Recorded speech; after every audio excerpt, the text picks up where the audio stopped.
I grew up in a little neighborhood, and I watched more people come to Christ in my living room than I ever saw at my home church. And it was with that in my heart that I think Neighborhood Church was born. We're in the Jackson neighborhood right now, and the Jackson neighborhood is 8 blocks by 12 blocks and 923 homes. It doesn't matter what the issues are, whether they're economic or political, spiritual, relational, or personal. We invest ourselves into those issues, making those issues our issues. Jesus calls us to love our neighbor, and that's what we're simply doing. Neighborhood Church is really about 3 things. It's a weekly gathering that we meet at Jackson Elementary, just down the street, right in the cafeteria. It's a small business which employs neighbors with barriers to employment.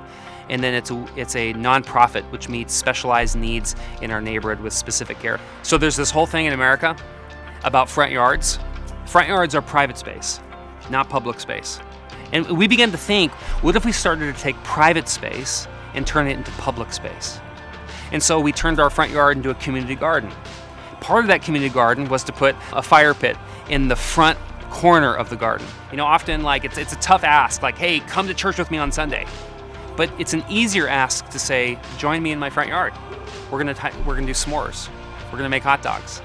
It's an easier ask to say, let's relate at a human level before I ask you to believe.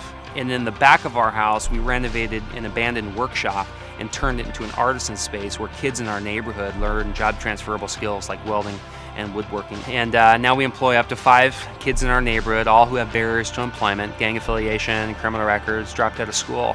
And now these guys can build little libraries. And all across our city now, there are little libraries that our guys have made scattered throughout our great city. We've wrapped our neighbors together inside of a common vision for what it looks like if God got his way on 8 blocks by 12 blocks, and we pursue that vision.